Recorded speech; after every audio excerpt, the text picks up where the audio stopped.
UKM itu udah over leverage ya, di mana UKM itu nggak naik kelas, tapi kita disuruh minjemin terus. Lama-lama pinjaman yang diberikan kepada UKM itu melebihi dari kapasitas dia. Oh, dan itu berbahaya. Akhirnya macet.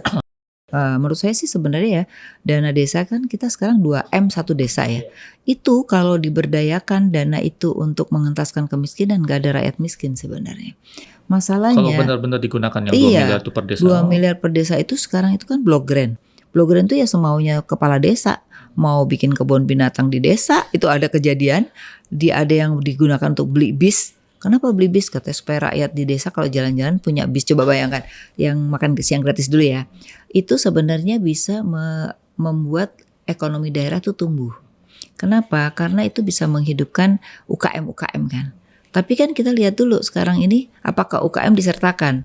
Karena syarat untuk menjadi vendor itu nggak mudah juga gitu.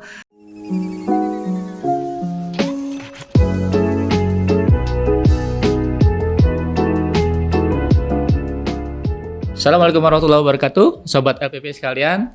Selamat berjumpa lagi di podcast kita LPP Voice. Sudah lama nih kita nggak menyapa para Sobat LPPI. Ini sudah tahun baru. Kita tetap pada jalur kita membahas masalah ekonomi, bisnis, dan finansial. Dan alhamdulillah sekarang kita kedatangan tamu yang mungkin sebagian dari Sobat LPP sekalian udah nggak asing lagi ya.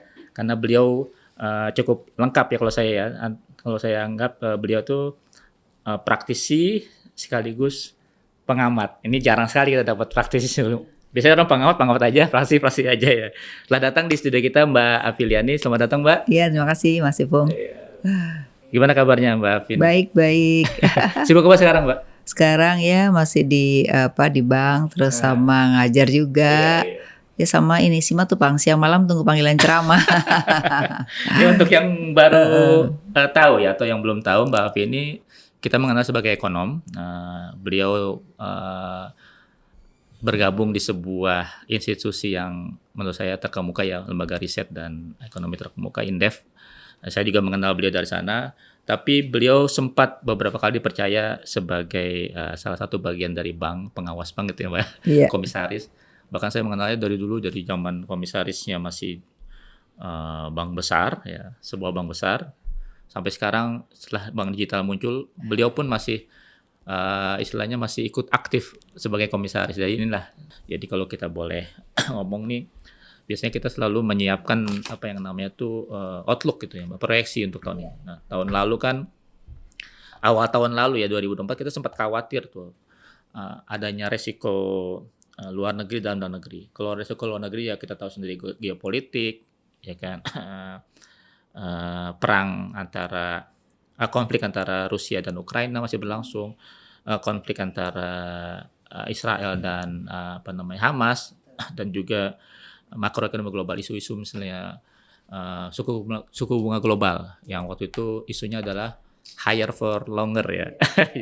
Nah, kemudian itu dikombinasi dengan isu dalam negeri.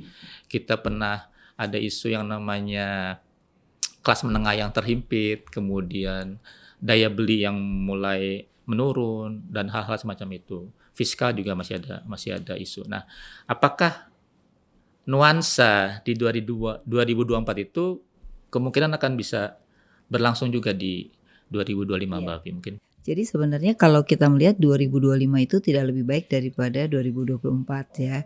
Bahkan memang prediksinya gitu untuk dunia ya, bahkan Cina juga masih akan turun pertumbuhan ekonomi dan beberapa negara di Eropa juga gitu ya. Cuman memang Indonesia sendiri sebenarnya masih bisa tumbuh 5% sih. Kita masih yakin Indonesia untuk mencapai 5% itu gampang ya. Oh, iya. Kalau 8 tuh susah ya. Itu autopilot itu gitu ya. butuh proses ya. Nah, kemungkinan masih bisa 5%. Kenapa? Karena memang faktor demografi itu sangat menentukan sekali pertumbuhan ekonomi suatu negara. Nah, jadi Indonesia ini termasuk negara berkembang yang memang kalau 70% penduduknya itu orang yang masih konsumsinya normal ya. Kemudian itu disebut dengan usia produktif ya. Nah, itulah yang mendominasi sebenarnya dari pertumbuhan ekonomi kita.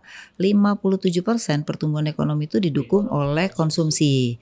Nah, kemudian baru diikuti oleh investasi gitu. Jadi memang memang investasi itu selalu mengikuti kalau ada konsumsi. Jadi nggak mungkin investasi itu di depan baru konsumsi ya. Kecuali kalau negara lagi susah, cenderung investasi dari pemerintah untuk menciptakan lapangan kerja, baru ada pertumbuhan dari sisi pendapatan gitu. Nah kalau ini pasti begitu ada konsumsi ada investasi. Makanya Indonesia tuh sebenarnya menjadi apa ya, gadis cantik yang di semua negara mengincar untuk masuk ke Indonesia. Oh, seharusnya seperti itu Untuk atau emang? iya seharusnya seperti itu. Tapi kan masih ada kendala-kendala untuk orang berinvestasi. Jadi orang lebih cenderung masuk ke sini untuk ngambil pasarnya aja. Nah, itu. Nah, tidak mengambil porsi dari sisi investasinya gitu ya.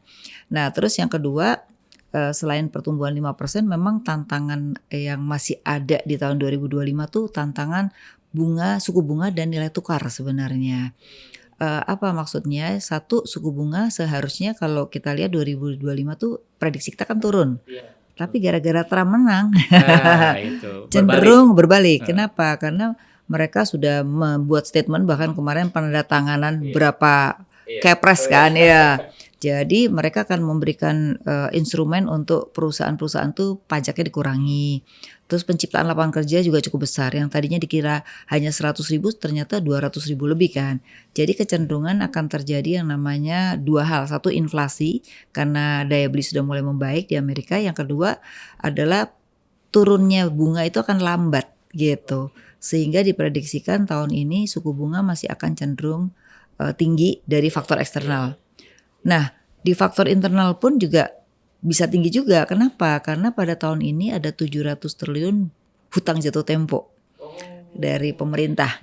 Nah, hutang Walaupun jatuh tempo, walaupun BI kemarin sempat menurunkan ya, mengagetkan semua orang tuh ya, betul, menurunkan betul. BI itu, tapi kecenderungannya akan Iya, menetap ya. kecenderungan masih akan tinggi ya.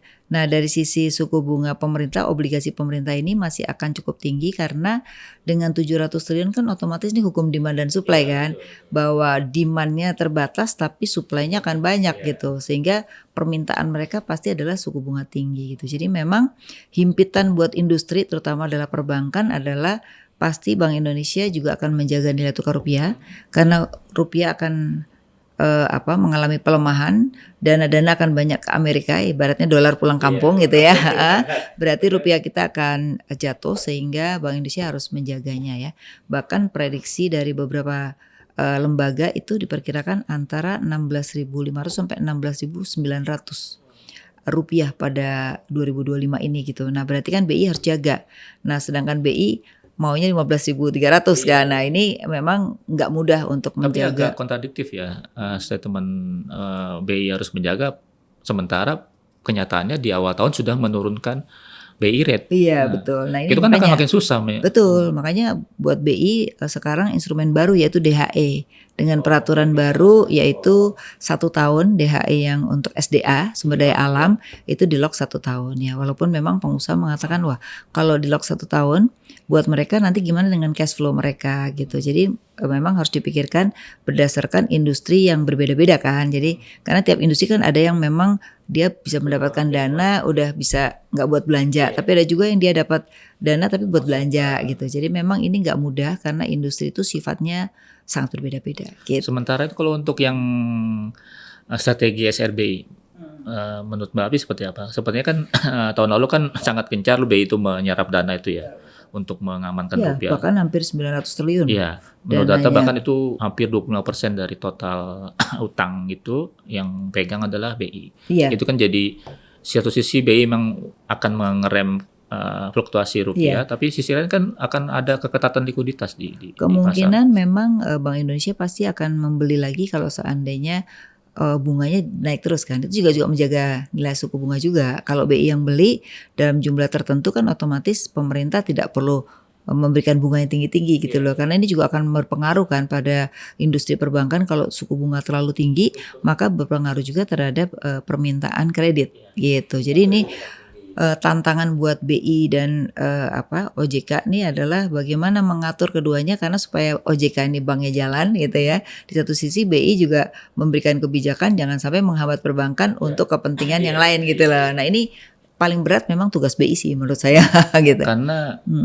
ada dua isu yang dipegang sama BI selain nilai tukar dan pertumbuhan. Sekarang kan gaungnya kan bukan stability ya, tapi growth ya. Iya, BI iya. kan selalu pegang dua itu. Sekarang dua-duanya growth dan stability kan. Oh, iya. Nah itu nggak mudah. Iya. Kalau stability kan tugas BI. Iya. Tapi growth itu baru di aturan baru itu wajib untuk pertumbuhan. Harusnya pertumbuhan itu kan tugasnya pemerintah. Tapi sekarang juga diminta BI untuk bicara pertumbuhan. Dan kalau kita teliti Mbak di rilis BI yang baru ini, kata-kata growth itu muncul gitu. Iya, Padahal memang. jarang sekali Iya. begitu. Sudah, sekarang memang ada di dalam Undang-Undang P2SK itu wajib untuk itu. Jadi, iya, jadi di Undang-Undang P2SK itu BI nanti sewaktu-waktu bisa membeli obligasi pemerintah supaya tidak membuat bunga tinggi. Lalu juga kedua, BI tadi sebagai tadi stabilitas ya, terus ngeluarin instrumen SRBI ini. Oke, gitu. tadi BI punya dua tugas nih. Betul. Satu sisi dia di Itu nggak moneter, mudah. sisi lain dia harus jagain pertumbuhan juga dari Nah, menyerap kalau saya ini. melihat yang harus dipikirkanku jangan cuman BI, regulasi dari BI dan OJK, menurut saya sektor realnya. Jadi kita itu seolah-olah bank itu mesti ngasih kredit, tapi tanpa melihat sektor itu adalah butuh investasi nggak sih? Atau sektor itu belum diatur sehingga akhirnya merepotkan kita gitu loh. Jadi misalnya kita disuruh kasih kredit ke sektor tambang. Tapi sektor tambang itu kan penuh dengan risiko kan gitu loh. Nah artinya apa? Regulasi pemerintahnya kalau memang mau dukung ke sektor tambang misalnya, apa sih syarat-syarat yang bisa kita negosiasikan dengan OJK misalnya gitu. Nah sekarang kan enggak. Jadi seolah-olah kayak kemarin. Boleh nanti yang seliknya jelek pun boleh ngajuin kredit rumah kan.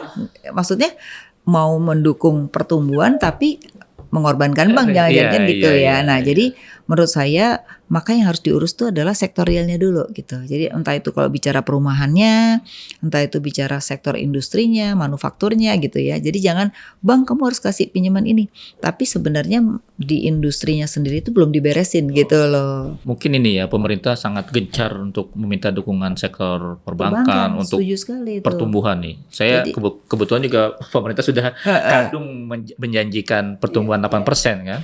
Jadi mau nggak mau dia harus all out untuk itu ya. Iya, jadi nggak mudah seperti itu karena bank itu kan juga akan menilai kelayakan dari debitur yang mengajukan. Apakah ini layak? Apakah demand-nya sudah ada?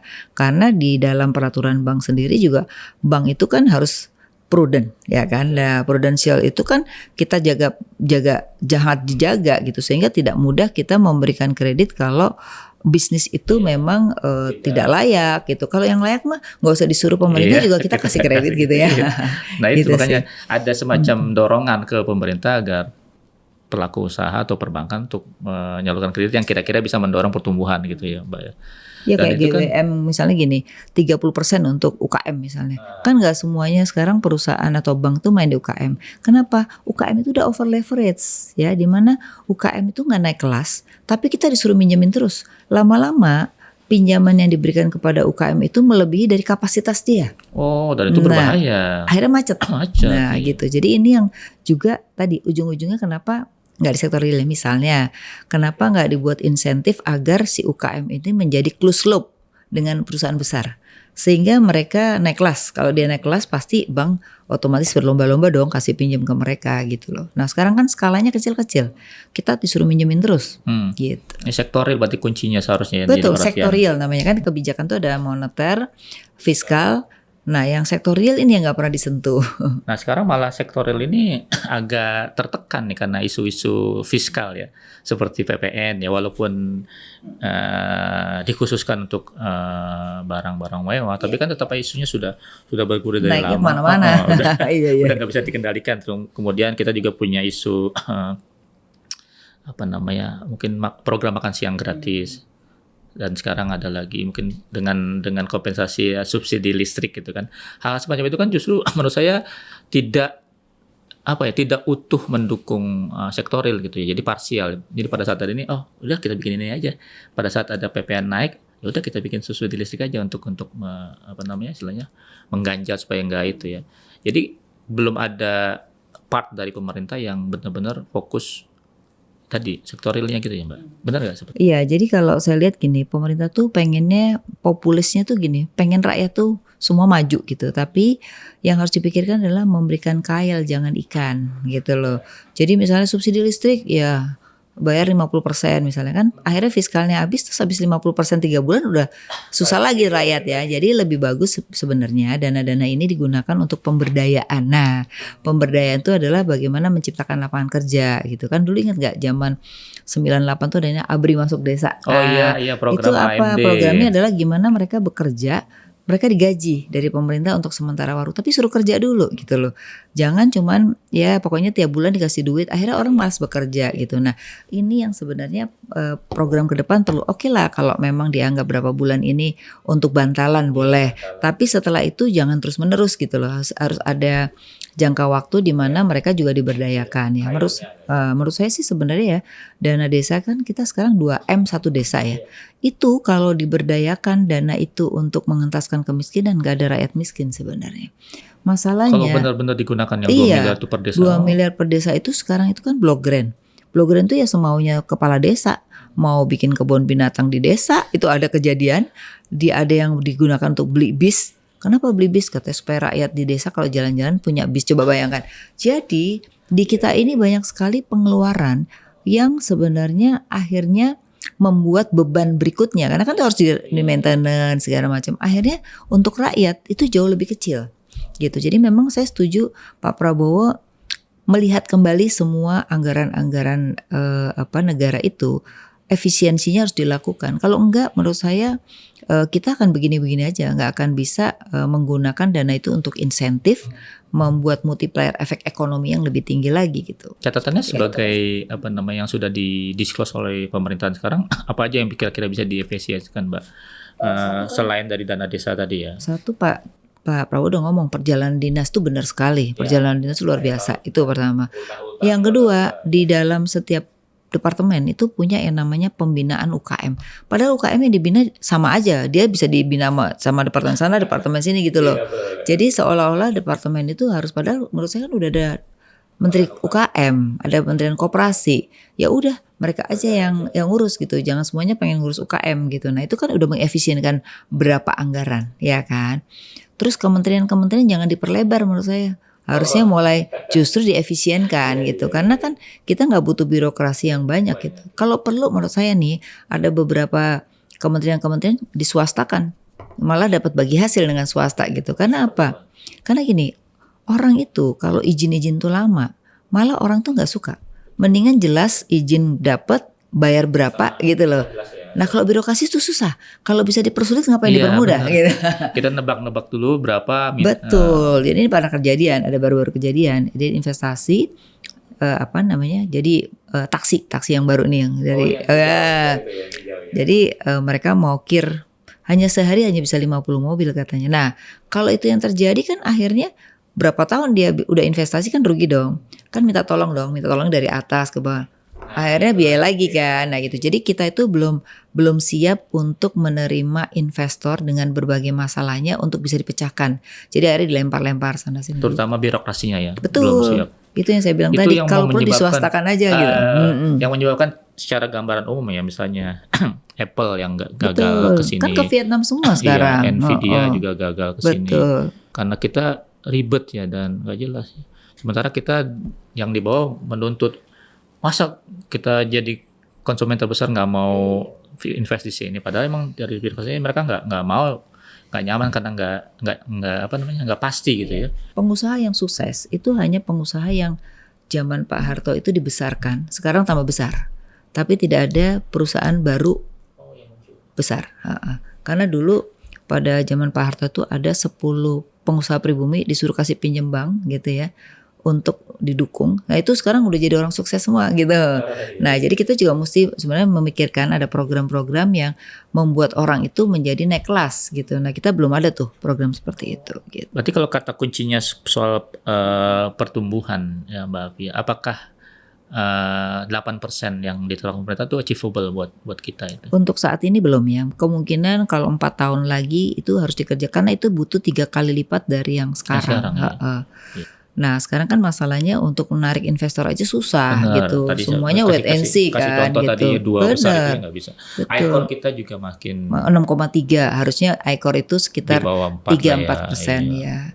Jadi itu juga menunjukkan kita 6,3. 6,3. Waduh, Tidak itu efisien. nggak efisien banget itu. Artinya kan Berarti mereka harus invest atau kita harus besar. invest 6 kali lipat Iya. untuk mencapai pertumbuhan Iya, 1% kan itu ala ekor ya. betul. Jadi itu yang memang saat ini belum mampu untuk dieliminir ya. Jadi saya melihatnya sih memang masih berat untuk mendatangkan investor yang sifatnya long term.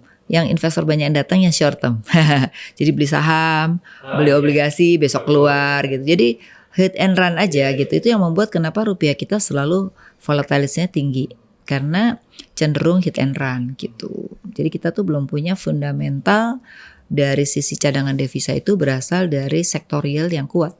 Nah itu kalau kondisi seperti itu, sekarang kita beralih. Gimana perbankan melihat kondisi itu sebagai sebuah challenge di tahun 2025 ini? Ya, kalau perbankan sih selalu gini, mana yang memang mereka punya potensi ya kita danai. Nah kalau selama ini yang saya lihat, akhirnya yang kita danai adalah perusahaan-perusahaan yang selama ini memang udah kita danai. Gitu, dia ekspansi terus kan gitu loh. Sudah existing ya. Betul. Jadi kalau perusahaan-perusahaan baru nggak ada gitu ya. Perusahaan yang naik kelas nggak ada juga gitu. Jadi kalau ada perusahaan baru, tapi perusahaan baru itu cenderung kan kita juga belum tahu sejauh mana kapasitas dia untuk survive. Iya kan minimal kita harus lihat dulu 2-3 tahun. Kalau dia sudah jalan baru kita refinancing atau baru kita memberikan pinjaman gitu. Jadi ya memang kita akhirnya hanya bisa membesarkan orang yang sudah besar. Iya. Ya, Tapi kalau program-program tadi tidak memberi dampak. Program-program makan siang gratis misalnya atau 3 juta rumah misalnya. Oke, jadi gini, kalau yang makan siang gratis dulu ya, itu sebenarnya bisa membuat ekonomi daerah tuh tumbuh. Kenapa? Karena itu bisa menghidupkan UKM kan. Tapi kan kita lihat dulu sekarang ini apakah UKM disertakan? Karena syarat untuk menjadi vendor itu nggak mudah juga gitu. Jadi ya memang menurut saya oke lah kalau kita mau menunjuk yang punya kapabilitas sesuai dengan aturan-aturan itu, tapi dia juga harus menjanjikan di dalamnya perjanjiannya tuh berapa UKM yang bisa dia ada itu. supply chain-nya yang Kalau bisa perlu kita- gantian dong, ya iya, nggak iya. sehingga tidak UKM-nya itu aja, tapi bergantian sehingga akhirnya bisa menghidupkan ekonomi. Kalau enggak yang hidup itu aja gitu. Nah yang kedua bisa meningkatkan daya beli juga. Kenapa? Karena uang jajan anak, uang makan anak itu kan bisa dihemat dengan makan yang gratis, sehingga dia bisa belanja yang lain gitu. Jadi ini juga menunjukkan sebenarnya ini mampu untuk menggerakkan ekonomi daerah di satu sisi ya. Tapi untuk mencapai generasi kan itu butuh waktu. Satu generasi baru ini hasilnya kelihatan, makan siang bergizi bukan gratis, bergizi. Gitu sih. Nah yang kedua yang 3 juta rumah. Yang 3 juta rumah ini memang yang perlu diperhatikan adalah gini, kita udah coba bikin studi ya di Perbanas. Itu kalau hanya sesuai undang-undang kan hanya boleh sampai dengan 3-8 juta. Itu akan susah untuk mendapatkan pembelinya gitu untuk 3 juta itu. Jadi perlu dibuka range sampai 15 juta. Kalau penghasilan sampai 15 juta itu kemungkinan misalnya kayak pengantin baru lah itu setahun 1 juta orang ya kan. Nah itu kan biasanya butuh rumah gitu. Nah itu kalau penghasilannya segitu itu bisa masuk gitu. Jadi mungkin perlu dilihat kembali itu dari sisi demand. Nah dari sisi supply memang yang harus dipikirkan adalah gini, tukangnya ada nggak sih sebanyak itu kalau targetnya 3 juta ya kan? Nah nanti akhirnya apa, biayanya mahal kan, ini hukum demand dan supply kan, tukangnya terbatas, rumahnya yang mau dicapai banyak gitu. Nah itu juga betul, nah itu juga jadi kendala. Jadi maksudnya gini, programnya bagus tapi harus melihat di lapangannya apakah memang semuanya itu mampu untuk menjalankannya gitu. Tapi sejauh ini perbankan melihatnya sebagai sebuah peluang ya Mbak Api. Pasti, karena buat bank kan yang banyak dibiayai oleh bank tuh biasanya ke konsumen akhir kan, yang KPR-nya ya kan. Sedangkan pemerintah kan juga kalau kita lihat FLPP-nya untuk pembangunan itu kan juga baru 220.000 gitu, belum sampai 3 juta gitu. Jadi memang ya lebih bagus realis aja lah dibandingkan. Dan 220.000 juga 70%-nya itu belum lahannya. Iya. Gitu. Nggak, artinya pemainnya itu kalau saya lihat dari grafiknya pemainnya itu paling besar emang BTN hampir 70%. Nggak semua swasta main di situ. Bahkan swasta malah sangat sedikit, 0, sekian dari swasta itu fungsi. lebih suka main di atas 1M. harga rumah Oke. ya. Itu lebih buat mereka tuh lebih apa ya, lebih pasti gitu ya. Tapi kalau yang rumah bersubsidi ini cenderung di tengah-tengah. Kalau udah nggak bisa bayar kan jaminannya nggak bisa apa-apa, harganya kan jatuh gitu. Itu juga jadi kendala Nggak, sih. berarti artinya kalau program 3 juta rumah ini yang lebih menikmati ya bank-bank tadi saya sebut ya, misal Iya, BTN, bank pemerintah bank lah, pemerintah ya ya. bank pemerintah yang paling bisa masuk dengan satu suku bunga dan yang penyaluran subsidi ya. Kan kalau swasta itu kalau bicara tentang subsidi mereka malas berurusan dengan pemerintah. Nanti diaudit, di ini gitu. Iya, dianggap apa namanya istilahnya aset negara gitu Iya, ya. iya. Nah sekarang kita beralih ke soal keketatan likuiditas gitu ya. Tadi kan Mbak Afi sempat menyinggung bahwa the Fed akan ya berbalik arah ya. Sementara kita tuh sudah istilahnya kalau saya sebutnya BI udah apa ya namanya ya mendahului kurva gitu dengan menurunkan BI rate 25 basis point kemarin gitu.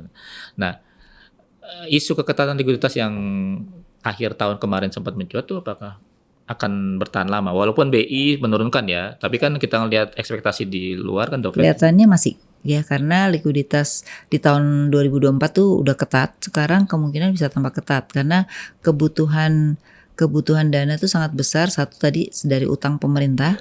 Sekarang Satu jatuh sangat tempo besar, berapa Mbak? 700 triliun. Paling besar ini tahun ini dan tahun depan sampai 2027. Nah, sedangkan yang kedua, kalau kita lihat tadi The Fed tadi Amerika sedang membuat kebijakan yang membuat Ya, semua kaget. uang sana. Nah, itu akan membuat SRBI-nya juga akan lebih banyak yang dijual supaya rupiah stabil kan. Terus satu lagi DHE yang 1 tahun itu juga akan membuat instrumen. Jadi memang isu likuiditas itu masih akan menjadi isu di tahun ini. Makanya bank-bank mungkin yang menikmati yang punya transaksi banking itu yang paling menikmati karena mereka punya dana murah. Iya. Nah, itu mereka bisa menikmati ya. Tapi kalau dilihat dari 2024 sampai 2025 margin pasti akan turun. Jadi NIM jujur aja NIM udah pada turun. Dulu kita bisa menikmati NIM 7%, sekarang itu 4% aja udah bagus. Udah 4%. Jadi udah sebenarnya udah ibaratnya udah tinggal meres-meres. Tapi makanya dari kacamata konsumen bagus ya. konsumen bagus. Nah, jadi sekarang bank itu melakukan apa? Efisiensi. Jadi kalau Anda lihat sekarang cabang udah mulai dikurangin, terus berbagai efisiensi dilakukan. Kenapa? Karena kalau pendapatan yang nggak bisa naik ya kita harus dibiayakan gitu. Jadi itu yang mungkin akan dilakukan di tahun 2025. Jadi NIM akan berkurang, satu sisi efisiensi gitu. Jadi akan lebih ketat dalam sisi operasional ya sekarang. Betul, Bang, likuiditas itu masih akan jadi isu lah di tahun ini. Nah sekarang kan Mbak Afi di bank digital ya, akan sama antara bank yang tradisional dengan bank digital? Agak beda dari sisi gini, kita sih memang hybrid karena kita nggak ada izin bank digital kan, izinnya tetap bank umum ya. Nah kita masih boleh sebagian dengan dari korporasi, satu dari digital gitu ya. Nah jadi kita sekarang kalau dilihat dari digitalnya, kalau digital aja itu belum untung karena nggak mudah. Mereka itu kan jumlahnya kecil-kecil dan pinjaman kan paling banyak 1 tahun. Sehingga turnover kan, jadi harus pinjam terus. Kalau pinjamannya berkurang ya otomatis berpengaruh terhadap outstanding kan gitu. Jadi memang punya tantangan tersendiri bank digital, memang harus punya ekosistem. Kalau nggak punya ekosistem agak susah. Nah, kata kuncinya adalah ekosistem. Ekosistem. Ya. Kenapa ekosistem? Mereka Karena nggak punya pasti akan suffer ya. Satu dari sisi konsumennya sendiri, kita punya banyak paling nggak data. Secara ekosistem itu kan sudah kelihatan orang itu belanjanya berapa sih gitu kan. Sehingga kalau kita mau tawarin pinjaman udah tahu nih kira-kira dia punya kemampuan berapa gitu. Kebiasaannya sudah terekam ya. Betul. Terus kita juga bisa lihat dari sisi supply chain-nya kan. Jadi yang kita pinjemin dari perusahaannya sampai vendor kecil-kecilnya misalnya gitu. Jadi memang harus pintar-pintar karena mereka butuh waktu yang cukup panjang untuk mencapai optimally profit. Khususnya untuk digitalnya ya. Oke. Kalau sekarang di Alo belum ya? Kalau di-spill boleh di-spill. Enggak, kita sih sebenarnya nggak pernah rugi. Kita untung terus dari kan untungnya baru ini kan baru 2,5 tahun umurnya. Tapi kita udah bisa mencapai PBT-nya ya hampir 500 lah. Ya kita kan nggak mau ibaratnya kalau dulu kan bilang bakar uang ya. Nah kita nggak ada kata kunci bakar uang tuh nggak ada. Iya usaha ya harus untung. Kalau usaha rugi itu namanya bukan usaha, amal. kalau boleh tahu apa sih perbedaan antara mengawasi atau menjadi komisaris di bank tradisional dengan bank digital? Ada nggak perbedaan spesifik gitu, Mbak? Sebenarnya hampir sama ya, cuman tugasnya memang agak beda karena kita kan di dalam indikator-indikatornya tuh harus lebih digitalnya itu harus misalnya harus mereka punya sertifikasi dari sisi IT-nya ya segala macam karena orang kan kepercayaan digital itu kan masih belum 100% kan orang masih menganggap bahwa naruh uang aja masih takut hilang kan gitu ya. Kalau nggak ada bukti gitu kan. Orang tuh kan masih pengen deposito tuh ada barangnya gitu. Makanya kalau digital itu sebagai komisaris ya kita lebih banyak mengawasi dari sisi teknologinya, kemudian juga culture-nya harus kita bangun. Karena apa? Kan pernah kejadian di satu bank besar kan, karyawannya bisa dihack gara-gara, iya kan? Nah, betul. Jadi, itu jadi kita benar-benar sosialisasi culture itu sangat sering banget supaya orang tuh ingat hati-hati dimasukin hacker gitu ya. Jadi kita sekarang pakai metode supaya kerja itu tertutup gitu. Tertutup dalam arti ada dilapisi gitu di dalam komputer mereka supaya tidak sembarangan masuk. Iya, betul gitu. Jadi itu tantangannya berat sih karena begitu reputasi risknya lebih cepat dibandingin bank tradisional kan. Kenapa? Karena begitu ada kasus satu aja. Bukan hanya kasus. Enggak kasus pun asal ada orang ngomong aja itu udah ya kan rating apps itu kan mempengaruhi gitu. Saya baru mau ini mungkin boleh kita spill ya kan. Karena kemarin kalau nggak salah BRI itu sempat ada isu seperti itu, tapi emang ternyata belakangan katanya enggak cuma ancaman atau gertakan gitu ya. Tapi kan itu udah cukup membuat BRI itu panik ya kan, walaupun cuma ancaman. Tapi yang sebelumnya, bank besar sebelumnya itu benar-benar itu diambil. Jadi kita ya itu pengawasan kita jadi lebih ke berbagai hal kan. Kalau dulu kan di dalam yang bank konvensional ya kita ngawasinnya kan lebih ya udah dana, kredit ya, terus pemenuhan laporan gitu kan. Sekarang kan kalau teknologi itu udah day per day. Bahkan teknologi itu kan berkembangnya cepat kan. Nah kita juga harus melihatin perkembangan teknologi yang lebih cepat lagi kan gitu. Tapi Mbak Afi sejauh ini bisa mengimbangi percepatan. Ya harus belajar ya dengan orang-orang yang milenial ya untuk belajar teknologi segala macam gitu kan. Itu sih. Oke. Terima kasih atas kebersamaannya Sobat Afi sekalian dan ini akan jadi pertemuan yang pertama kita di tahun ini, tapi jangan khawatir kita akan kembali lagi setelah Mbak Afi. Mungkin atau Mbak Afi akan kita undang lagi. Nanti silakan kalau ada permintaan atau komentar atau pertanyaan silakan ditulis di kolom komentar untuk Mbak Afi pertanyaan atau buat kita sendiri supaya channel ini bisa lebih bermanfaat. Terima kasih atas perhatiannya semuanya dan tetap sehat.